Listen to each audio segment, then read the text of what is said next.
Now it's time for some New York Mets baseball talk. Here's Gary Mack bringing you the latest news and analysis from Mets Nation and the world of baseball on another edition of Mets Musings.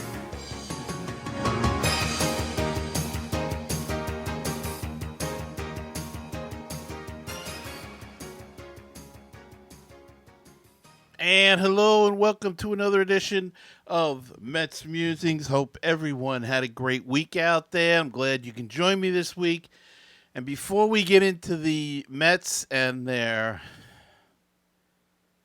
debacle of the last three games, I want to congratulate our loyal listener and my good friend from across the pond, Sean from Bristol, who was named the Bristol Softball Umpire of the Year. He received a nice plaque. And congratulations, Sean. I know that you love the game and you work hard at it and you do a great job. And nice to see you get acknowledged. And once again, congratulations on that. Quite a nice honor for him to receive that Bristol Softball Umpire of the Year. Congrats, Sean. Okay, 70 media members, 400 fans in attendance this week to see Tim Tebow's first workout with the Mets. According to multiple reports, he told reporters that he will not be returning to the NFL.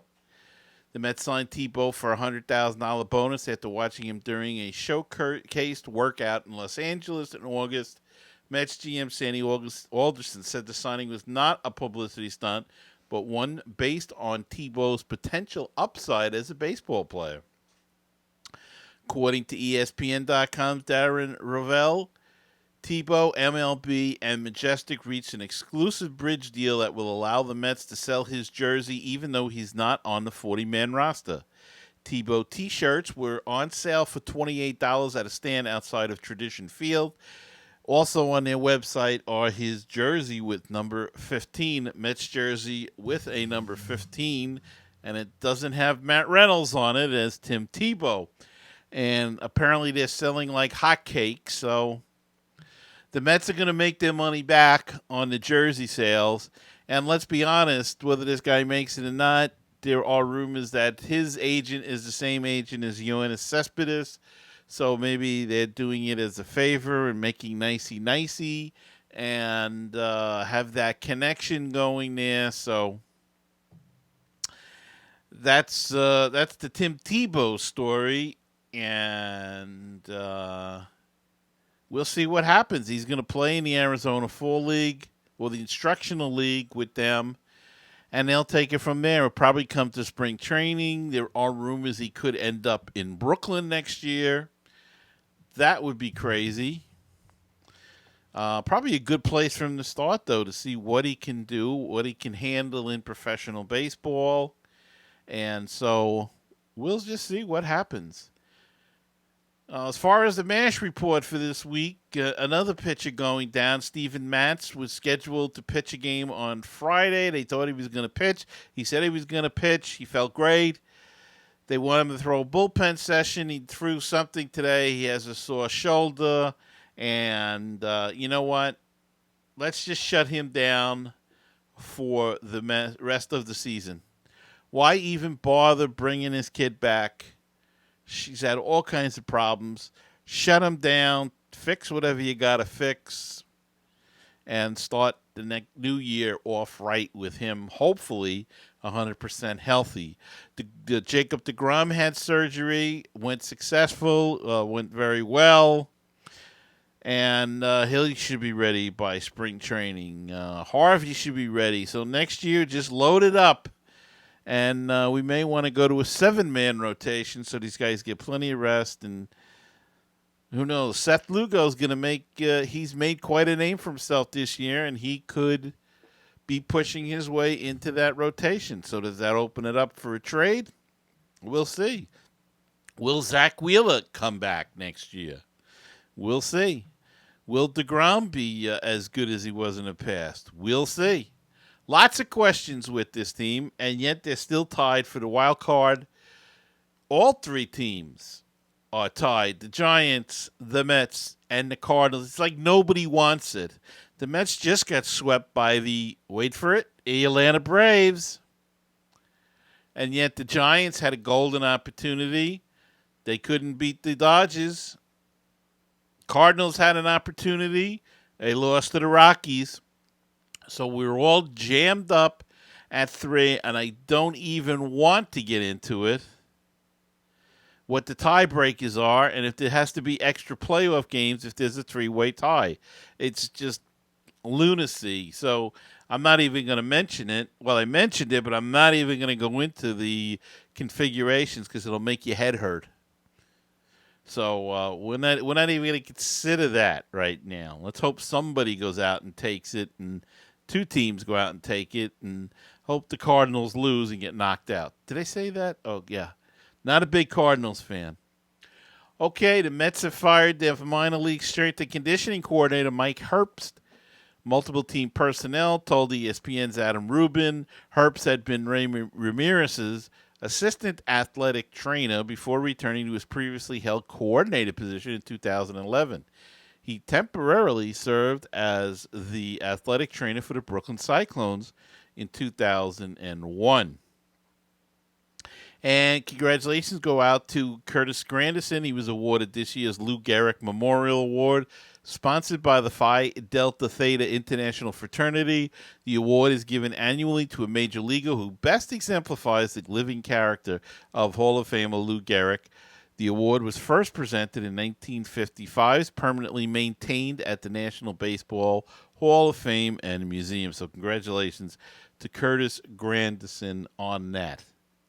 All right, now we have to talk about this sweep a little bit. Loss to the lowly Braves. Last night was probably the most painful of the losses. Had a lead, blew the lead. The bullpen, Familia again, blew a lead. Terry Collins made some ridiculous, questionable moves. And really probably cost them the game. They still had a chance in the 9th. And, and Cespedes sort of came through. He hit a ball. It went over the wall. Unfortunately, the center fielder for Atlanta, Inciarte, who has killed the Mets this year, went up over the wall, brought the ball back in, and that was the 3rd out of the game. So it went from a 3-run homer to an out, ending the game, and a win for the Atlanta Braves. Some of the questions that were raised is, why did Terry Collins take out Addison Reed in the 8th inning? The guy has been rock solid all year in the 8th inning. You take him out in a big game. Why? For a lefty-lefty switch? I still don't understand that one. Then they end up bringing Familia to get 5 outs. Just crazy stuff like that. Puts Plawecki up in a tough spot for the kid with a bases loaded situation. He strikes out. Then he puts our favorite player up there, Jay Bruce, and of course he does what he does best.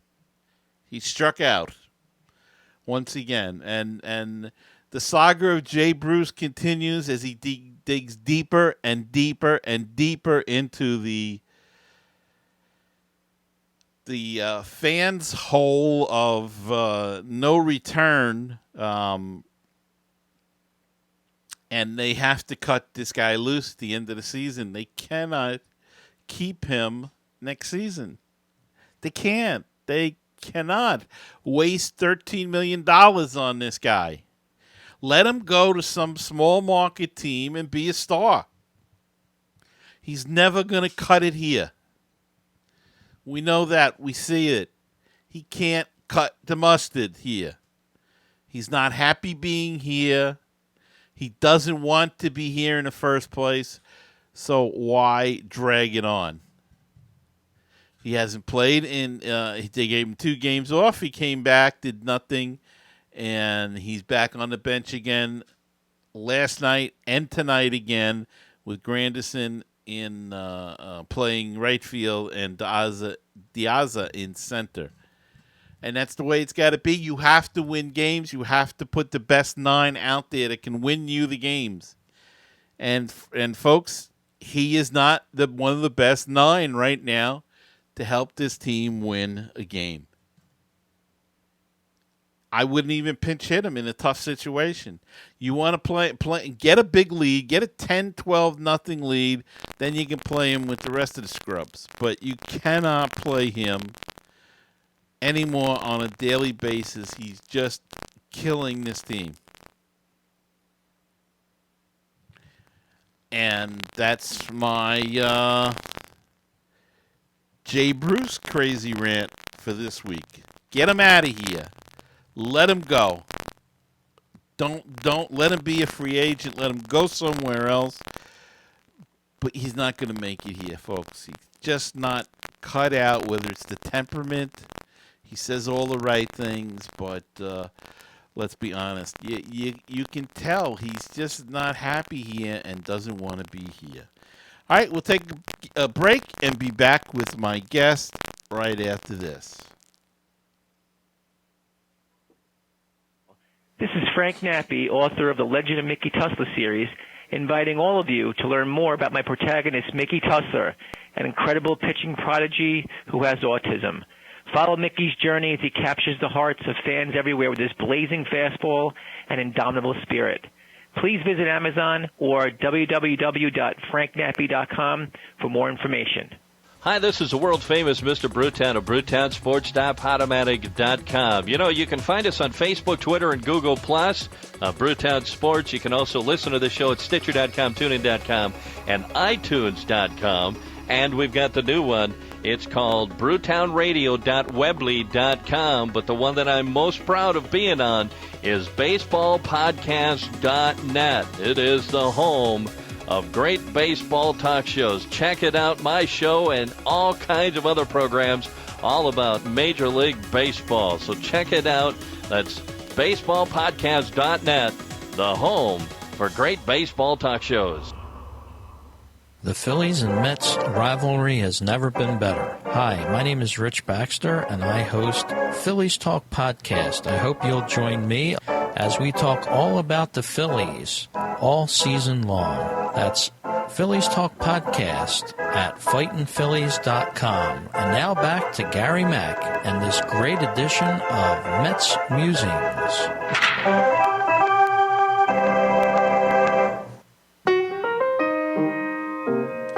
516-619-6341. That is the comment voicemail hotline if you'd like to be a part of the show. And drop us a line, leave us a comment or a voicemail, question, anything at all. Call that number, 516-619-6341. Or go to MetsMusings.com and click on that widget in the middle of the screen, and that's a speak pipe, and you can leave a voicemail right through your computer through your computer's microphone. Or if you prefer to do things the old-fashioned way, send us an email at metsmusings@gmail.com. The Facebook page is facebook.com/groups/MetsMusings, and the Twitter handle is at MetsMusings1. And if you'd like to help out the show, check out our Patreon page. Check out the campaign at patreon.com/MetsMusings.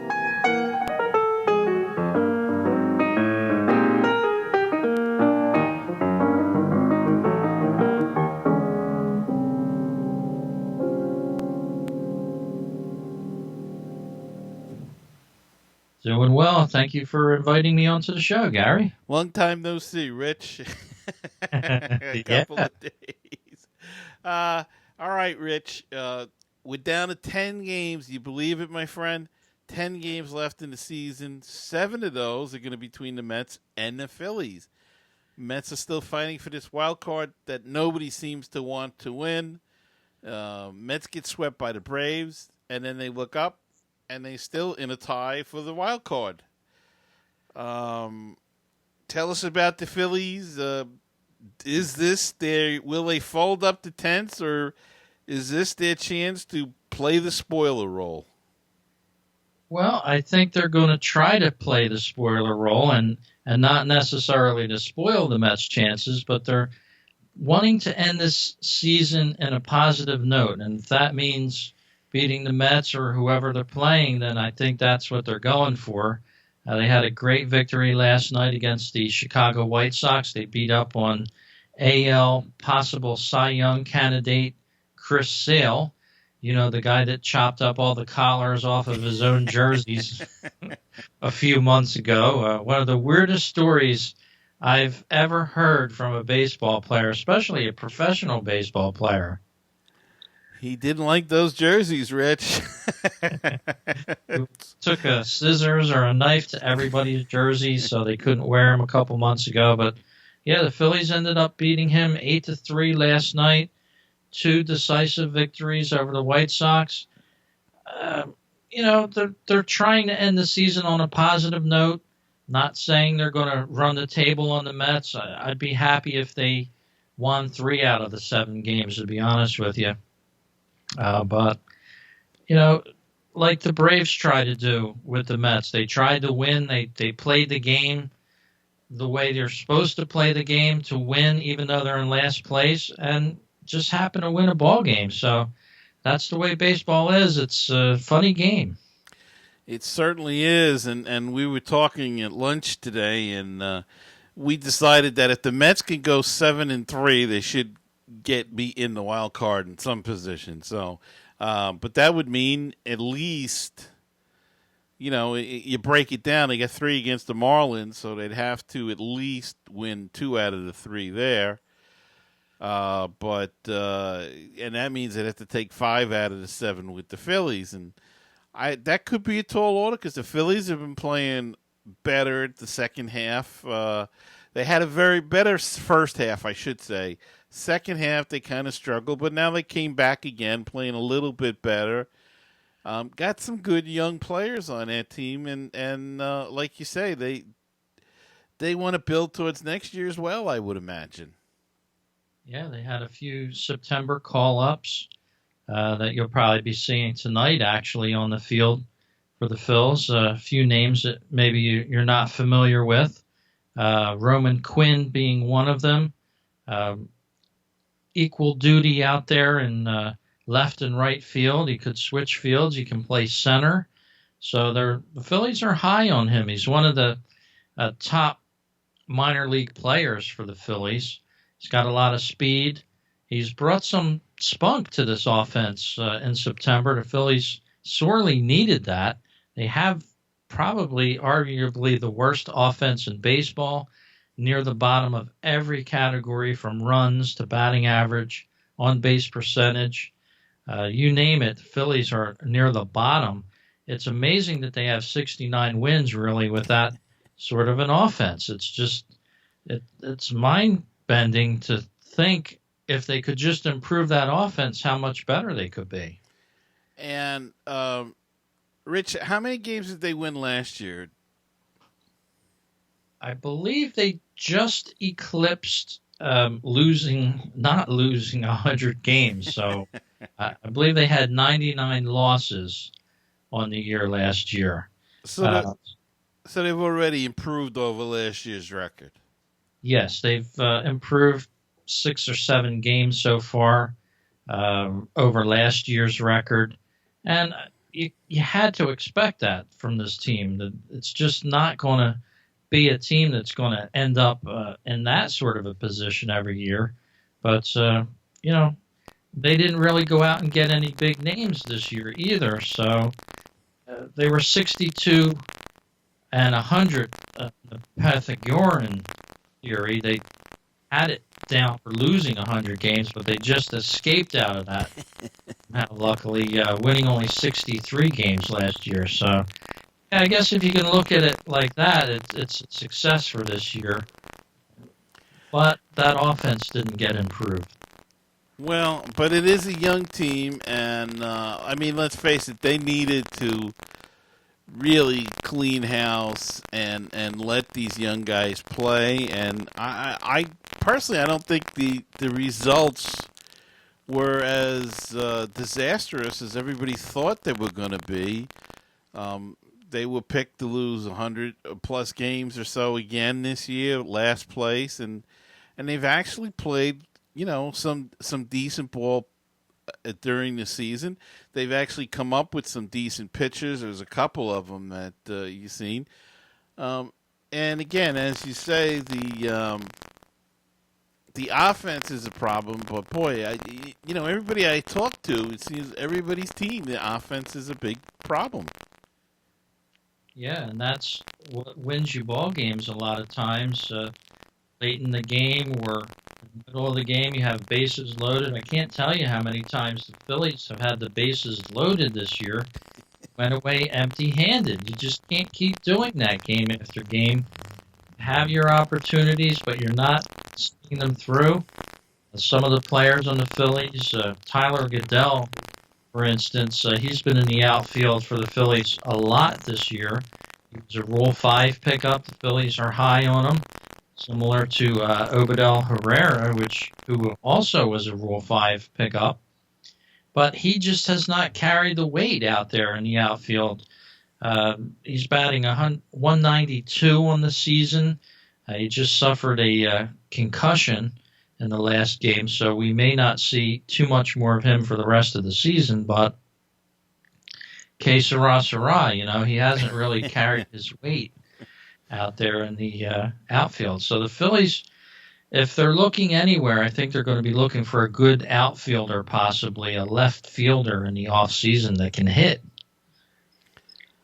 Well, it's not going to be that good of a free agents class, so they'll probably have to make a deal, but they do have some young talent, so perhaps that they can do that. And what's the situation with Ryan Howard going into the offseason now? Well, New Yorkers will be seeing the last of Ryan Howard in a Phillies uniform. His contract will not be extended. The Phillies have an option on 2017 or a buyout of, I believe, $10 million for Howard, and I believe they're going to exercise that buyout. They've been trying to shop him. He'll probably play the last 3 games if his knee holds up at home. For the hometown fans, it's been announced that they will try to play him the final 3 games to let fans come and see him for the final time. He's a big piece of the success of the Phillies with the World Series, and shortly afterwards on fire for the Phillies, playing like he was going to go straight into the Hall of Fame for a while, and then came a few injuries. So the legacy of Ryan Howard as a Philly, you're seeing the final days of it. I think that Achilles really was the downfall for him, and I mean, he is a big guy, so anything like that, but that was really, I think, the thing that really hurt him the most, tearing that Achilles. Yeah, and he's been a quiet giant on the Phillies, so to speak, and he's been a player that, he's been maligned in the press, he's been maligned by some fans, and he hasn't cried about it. He hasn't taken the low road, so to speak, on anyone. He's been benched this year several times. The Phillies have wanted to play a younger guy named Tommy Joseph, who hit a home run, some RBIs last night against Chris Sale. But he's been a consummate professional here in Philadelphia, never crying about it where he felt bad, but showing his game face every night, ready to play, and you got to respect a player like that. And Rich, there's no crying in baseball. Remember that? Tom Hanks taught us that. All right, well, so we'll be paying attention to see if he plays at all in this series here in New York, plays one more time. May start a game. It's a big 4-game series, so he may get a start here, or probably see him as a pinch hitter. And I don't want to ruin your evening, but Curtis Granderson hit a 2-run homer, and it's 2-0 Mets now. But that doesn't mean anything, because it was 3-0 last night, and they blew that in the 8th. So don't give up hope yet, Phillies fans out there. Yeah, I see that 2-0 score already. Only the end of the second, as you said. It's going to be an interesting series with the Mets. I was really surprised the other night when I was doing some wild card figurings, seeing the remaining teams and who they play against, and was really surprised to see the Phillies had this 7-game series against the Mets. I think it's great. Yeah, it's something that they're ending it all, in the division. They get the 3 with the Marlins to break up the 2 sets with the Phillies, and they've got to stay focused. The Mets, they have to go out and just try to win and not think about what the Giants or the Cardinals are doing. Just take care of your own business, and that's beating the Phillies. And as you say, the Phillies have the same purpose in mind. They want to get the best record that they can get and go into next year on a high, if you will, having a playoff record. So that's why sometimes when people say, the Mets have the easiest schedule, technically they do. But sometimes a team like that can be very, very dangerous at the end of the season because they have nothing to lose. They have no pressure. They're playing loosey-goosey, and they can really do you in. Yeah, and I looked at the probably the toughest schedule of any one semi in the race for the wild card would have to be the Pirates. I believe they play the Nationals, the Cubs, and the Cardinals as their last 9 games of the season. So they probably have the toughest road. But as the Mets found out in the last 3 games, it doesn't necessarily have to be a tough team. It might be one of those teams that are out to prove something. They have some young players on the team. They're out to show what they've got, so to speak, and maybe that'll come up to success for the team. And, Rich, with the sweep by Atlanta, we're having nightmares here of 2007 and 2008 and the collapses there where the Phillies waltzed in and took care of business and won the division at that point in time. But we're going to have to see how it plays out as we go through. And as you say, it's going to be an interesting 10 days and 7 days with the Phillies, 4 here and 3 in Philadelphia to conclude the season. Hopefully they take 3 out of 4 here. I know you don't want to hear that, but hopefully this is what we think they have to do. They have to take 3 out of 4 at home. I think at this point in the season, that's what you got to do. Yeah, that would be a big success for the Mets to be able to do that. And we'll see what happens in this series. But you've been besieged by injuries. Your starting pitching has all but crumbled. It's just amazing that you're still in contention for this wild card with all the injuries that the Mets have had.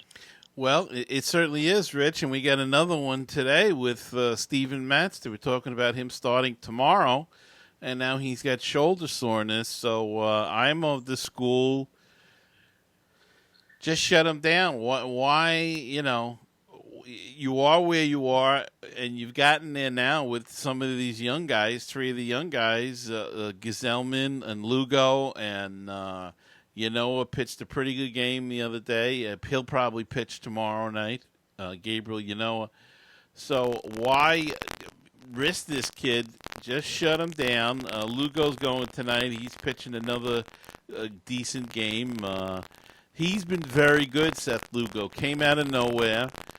Wasn't considered high prospect. Now, Gieselman, there had been some talk about, Gesellman, excuse me. They changed the pronunciation between the minors and the majors, I guess.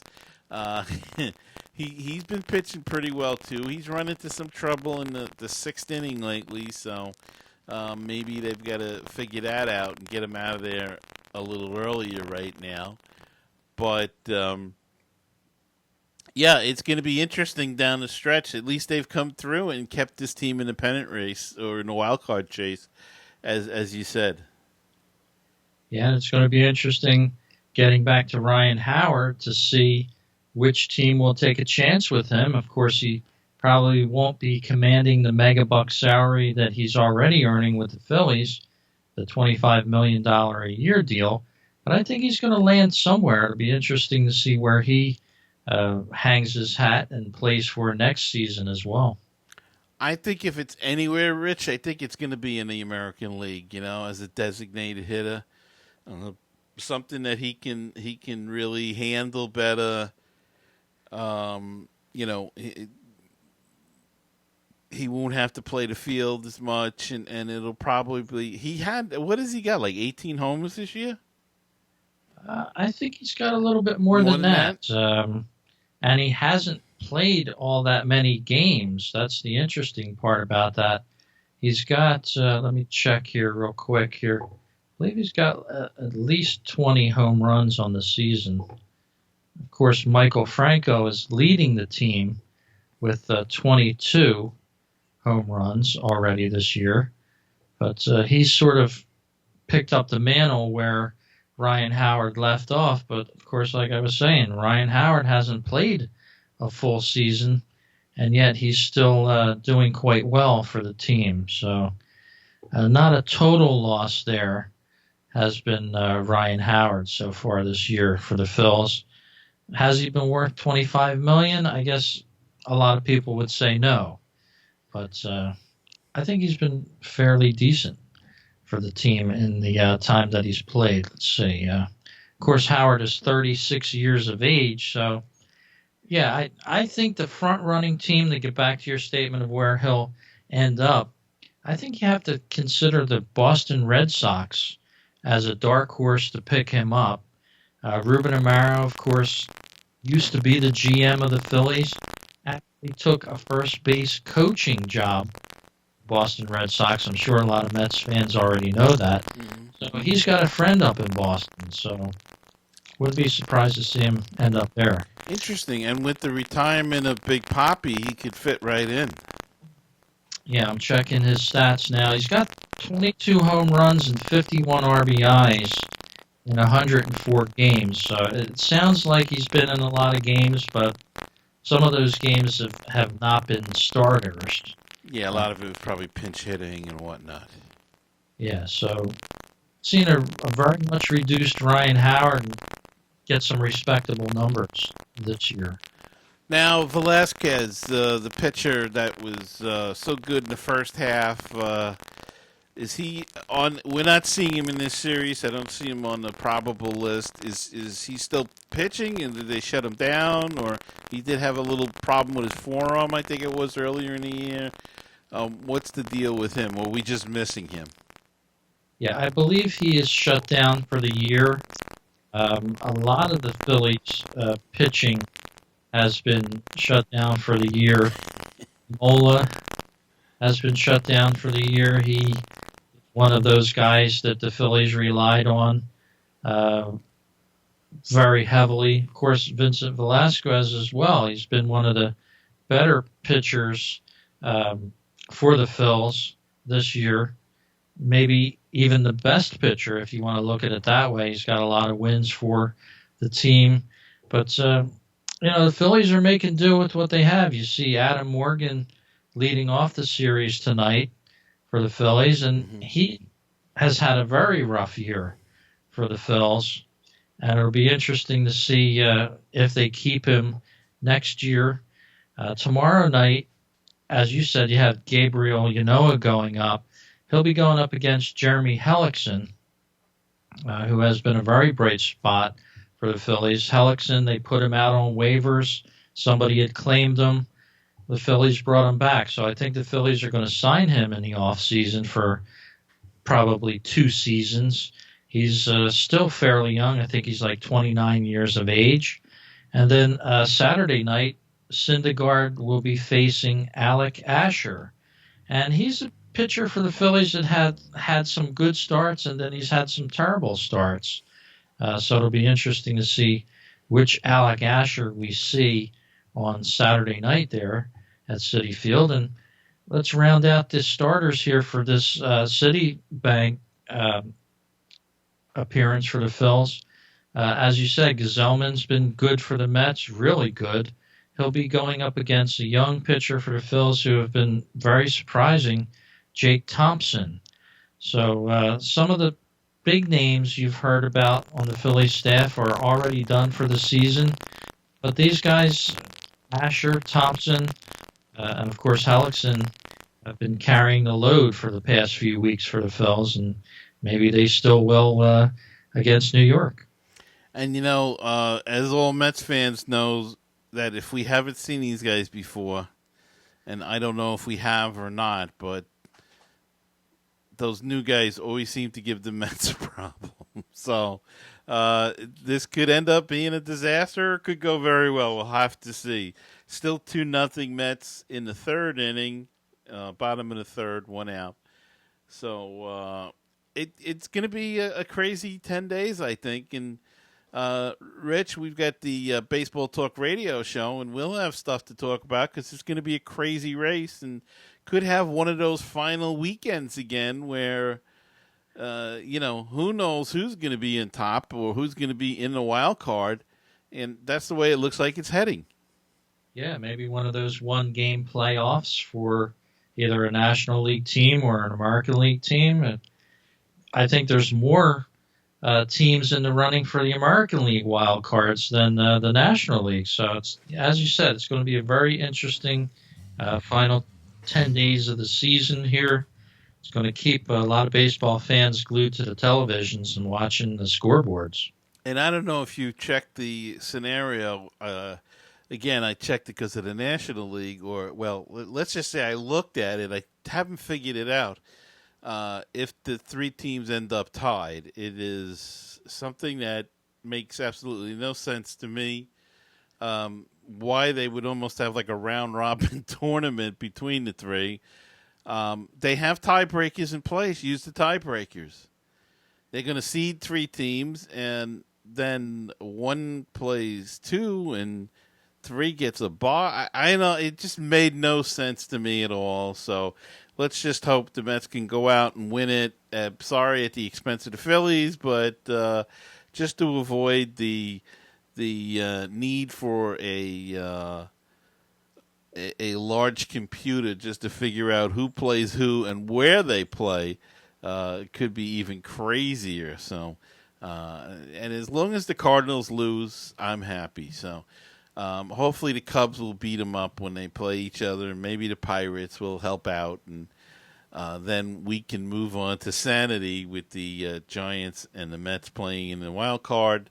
Hopefully the Mets finish. Well, that would be nice because the Mets have the tiebreaker against the Giants. So we got to get those Cardinals eliminated somehow, Met fans. That's the thing. Yeah, it's going to be an interesting race to the finish here. And as you said, you never know. We'll see how the Phillies can do.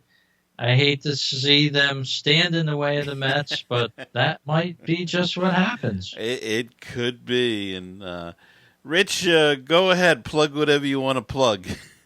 Of course, I'd like to let everybody know to stop by the blog at fightinphillies.com. That's Fightin, Phillies.com, all one word. We go all off-season covering the Phillies. So if you're Mets fans out there, you want to see what the Phils are up to, stop on by. And, of course, Phillies Talk Podcast. You can find that at baseballtalkradio.com, along with Gary's MetsMusings, the Baseball Talk Radio show, which we started recently, an extension of another show we used to do, talking all about baseball, and about 32 other shows on that network. So I'd like to see you around there as well. And as always, thanks so much for coming on. Thank you, Gary. You have a great one, and good luck to the Mets. All right, and we'll be back after this. Okay, Rich. The books. That went good. You going to use it on your show? Yeah. I think you got enough material, right? I didn't record it, though, so I'll have to wait till you put yours out, and I'll just have to... Oh. I forgot to put my recorder on. All right, or I can send you the MP3 of it. Okay. Yeah, that'd be great. I think I can. Well, if you can't, don't worry about it. I'll just copy and paste. All right. Because I did about 20-something minutes before you called. Yeah, I did about 10 or 12 ranting. And then I got my Jay Bruce. There's a guy that you could get, Jay Bruce. Jay Bruce will be available. Yeah, I'm sure he will. Though I don't know. I got a bad feeling that they're just stubborn enough, Sandy Alderson, to offer him, to take the option on him. I wouldn't. I want a Yasiel Puig type of player. Yeah. Yasiel Puig might be available in the offseason, too. So, yeah. Somebody just hit a triple for the Phillies with nobody out. Number 16. Can't see his name. That's Cesar Hernandez, second baseman. He's been hitting the heck out of the ball. Well, it's funny. They brought up this guy, T.J. Rivera. He won a Pacific Coast batting title. Uh-huh. And he's hitting like a son of a gun up here. Now they got him playing second base every day. Oh, Roman Quinn is playing tonight. Yeah. That's the guy you were talking about, right? They're high on him, right? And he's a young guy, a black guy. Going to add to the totals there. Looks like a singles hitter. Yeah. Spunky, He's fast. Yeah, he looks fast. You can tell with some of those guys. Yeah. All right, my friend. I will let you go and watch the ball game. All right, Gary. You enjoy. Nice to talk to you midweek like this. Yes. Always a pleasure. And I'll see you on Sunday. All right. 3 o'clock? Yep. Around that time? All right. Good enough. I might they scored. have somebody from Baltimore, that Baltimore podcast. Oh, terrific. I'd like to invite him on because there's been some good stories out of Baltimore lately. Yeah. So we'll see if he actually follows through and makes it. Yeah, and he's whatchamacallit, they're in a pennant race, so yeah, that should be interesting. All right, good deal. Yep, you have a good night. All right, you too, Rich. Say hello to the missus. I shall. Thank you. Take care. Bye-bye now.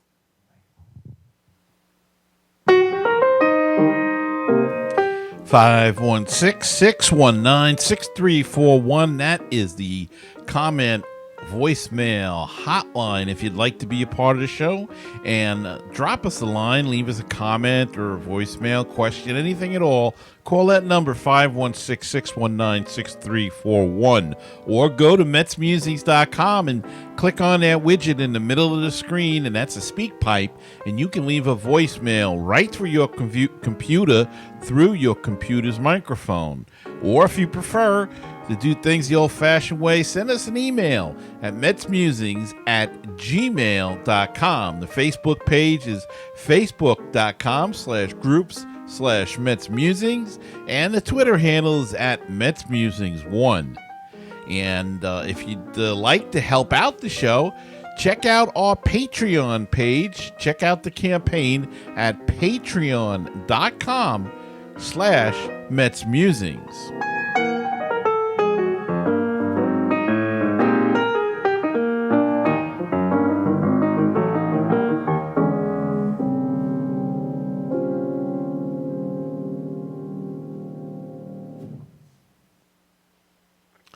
And I'm back, and I want to thank my special guest, Rich Baxter, again. Rich is always a great guest and just a terrific guy. And thank you. It was this afternoon. I asked him to come on a show, and he said no problem. So thanks, Rich. I really appreciated it again. And, okay, so this is it, folks. We're down to 10 games. 7 with the Phillies. 7-3 should get them in the playoffs. Should. Don't know for sure, but gotta say that 7-3 should get them into the playoffs. What does that mean? They got to take 5 out of the 7 with the Phillies. Got to take 2 out of 3 against Miami. There's your 7-3. Anything better would be greatly appreciated as well. That's what should get them in. Cardinals are going to have to play the Pirates and what was the other team? I can't remember who they're playing right now, but and the Giants, I think they have the Dodgers again. So it's going to be an interesting week and a half coming up. So hold on to your seats and let's hope that they can hang on and make it to this wild card. Well, that does it for this edition of the podcast. This edition is brought to you by our Patreon supporters. If you would like to help in keeping this podcast going, I urge you to check out our Patreon campaign at patreon.com/MetsMusings. So thanks for listening to this episode, and until next time, keep the faith, stay optimistic, and let's go Mets.